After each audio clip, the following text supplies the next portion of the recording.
Sellers leaped to defend their wares. Most of their stands were spared, but the hooligans toppled a pyramid of tangerines and kicked over a basket of onions before skipping away. The incident might never have registered if my taxi driver hadn't been chewing pan. We were stopped at a traffic light on Kalamati Avenue, the ugliest road in Kathmandu.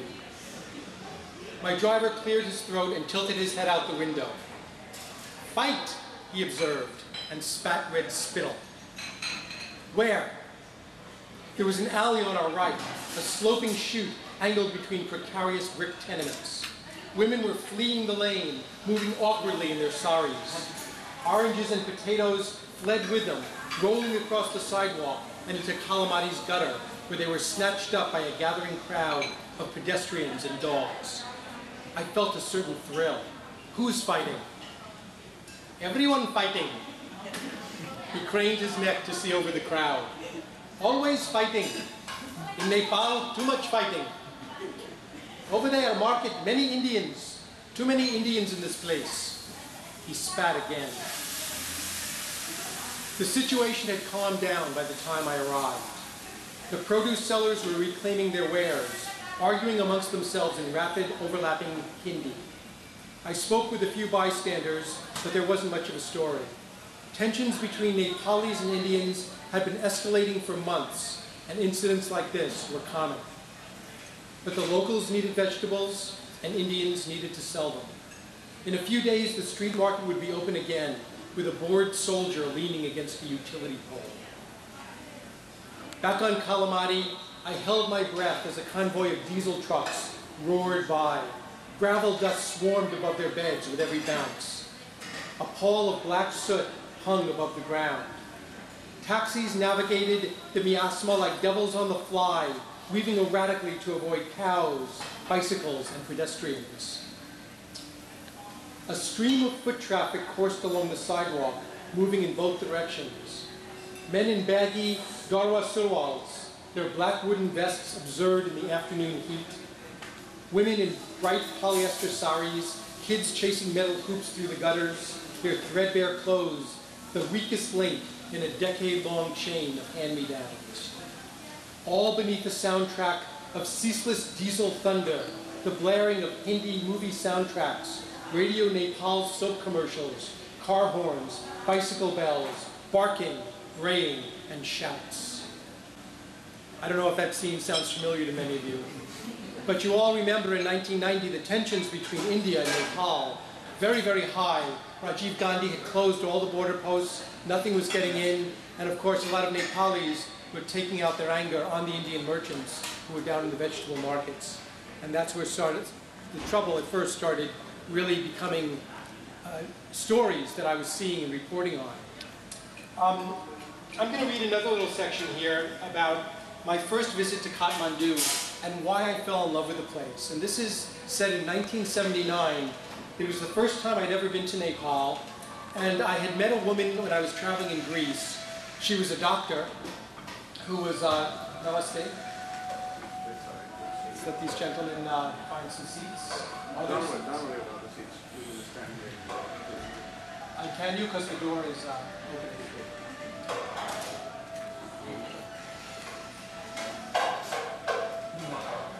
So I met a woman in Greece, and she told me she was going to this place called Nepal. I'd never heard of Nepal. She had just graduated from Harvard Medical School, and she was going to study Ayurvedic medicine with a doctor who many of you might know, the famous Dr. Mana, who used to practice in downtown Kathmandu near Botihiti.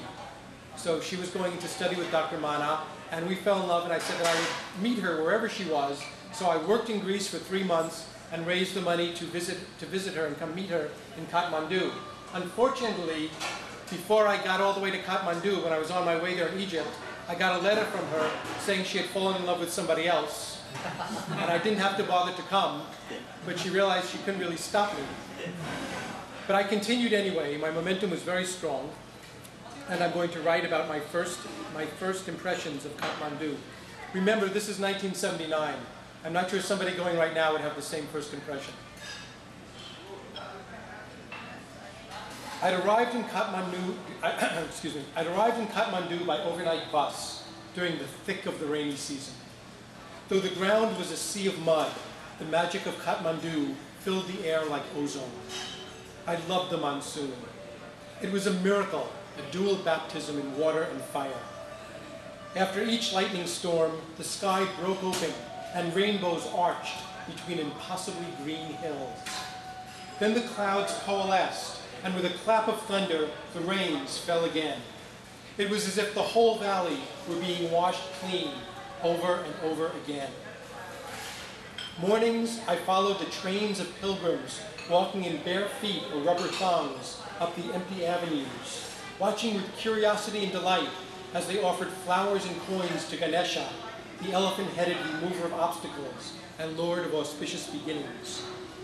There were always drums beating from someplace, tablas and horns and bicycle bells, the grating scream of ravens, arguments and laughter. Yet somehow, Kathmandu was also the quietest place I'd ever been. Between every sound was a beat of pure silence, so pure that the temples and pedestrians seemed like brilliant, abstract stitchings on a sheet of pure air. I'd never expected it to be so cinematic. Every sight, large or small, was a flawless frame in a motion picture. A sacred cow poised in a carved wooden doorway, 3 schoolgirls in bright purple uniforms, a street stall selling pistachios and masks. My senses awakened with a vengeance, smell especially. Juniper incense, tobacco and ganja, cow shit, jasmine, frying honey, kerosene and eucalyptus. As I rode home on my rented Hero bike, the thunderstorms turned the streets and alleys into a slush of cow manure. Primitive electrical lines spat and shorted with blue and red explosions above my head. On clear evenings, I'd watch the sunset from the roof of the Kathmandu guest house, waiting for the fruit bats to drop from the trees and soar over the grounds of the royal palace.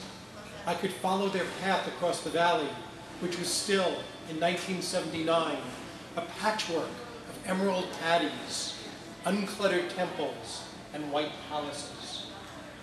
It was like no place I'd ever been, no place I'd ever imagined. Yet it was so familiar that on my very first afternoon in Nepal, I sat on a cane chair in the garden of the Kathmandu guest house, opened a package of arrowroot biscuits, and surrounded by flowers and a grinning plaster Buddha, wrote down the words I had waited all my life to write. Welcome home.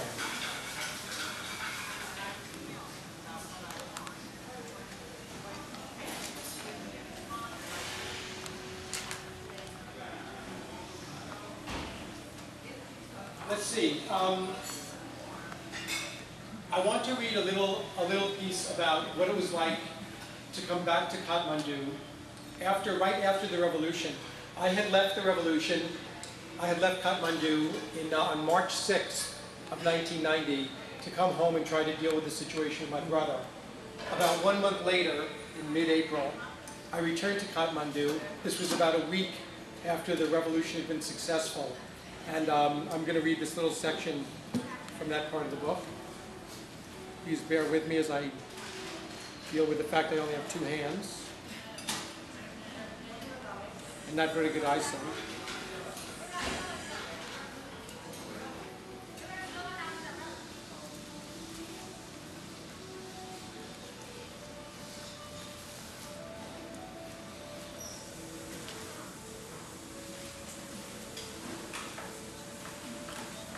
Okay, I hope some of you remember this, what this scene was like.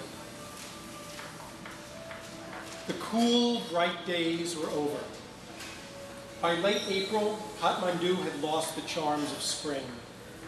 Dust and exhaust from 1,000 trucks and buses rose into the atmosphere and paused, suspended between pressure and gravity.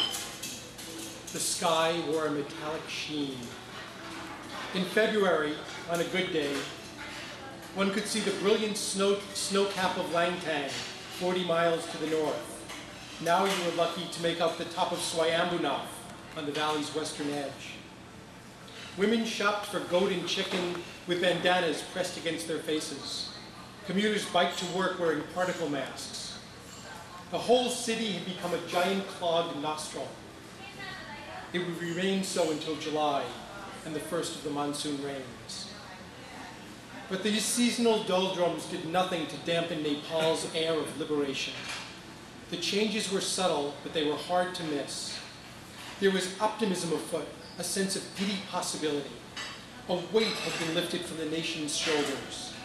In the grassy field near Snake Lake, kids played soccer with louder shouts.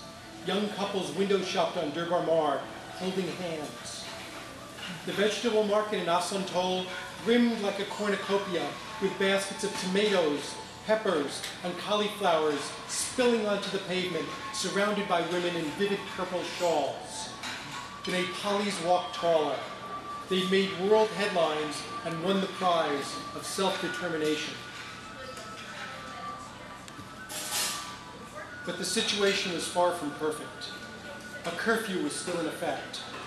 Random acts of violence by royalist thugs claimed several lives each week. Democracy had not made anything easier. On the contrary, it had provoked profound confusion. People had no idea what to expect. Many had believed that the word democracy itself, like an incantation, would be enough to transform their lives. When they returned to work, they were astonished to discover that nothing had changed. In fact, things were a little worse. Prices were rising, and His Majesty's government, lax at the best of times, had no incentive to ease the situation. The interim Prime Minister, K.P. Bhattarai, seemed as shell-shocked as the next guy. The afternoon of my return to Kathmandu, I rode home from the market. My taxi was temporarily blocked by a procession. Hundreds of people marched down Ramshap Path, carrying red banners and chanting in Nepali. "What are they saying?" I asked my taxi driver. "Fulfill our demands," he answered. "And what are their demands?" "No one knows," he shrugged. "Even they do not know." Even so, it was wonderful, amazing, to see the well-ordered procession, composed not only of men, but also of women and children, making its way down the road without fear of reprisal. I don't know how many of you realize that today in Kathmandu is the day of the annual Mahesh Regmi Prize. Do you all remember Mahesh Regmi? Any of you from Nepal remember who Mahesh Regmi was? The late Mahesh Regmi? Mahesh Chandra Regmi or Mahesh? Yeah, Mahesh Chandra Regmi. Yes. Yes, he was the editor of the Nepal News Digest and a great scholar, and he was a great mentor to me during the time I was in Kathmandu working as a journalist. After the revolution, I got together with Mahesh Regmi at his office, which was off Lazimpat, where he published the Press Digest. And we were talking back and forth. Back at that time, there was still some confusion about what to do about the king and queen. They were still in the palace, and there were some people who thought that they should actually, King Birendra and Queen Aishwarya, should be taken out of the palace and hung, as they had done in Romania. There was a lot of confusion about how you would move forward if the king and queen remained in the palace. And Mahesh Regmi had his own views on this. So I am sort of playing the devil's advocate in this scene, talking to Sri Regmi. And let me find this little short section and read this to you as well.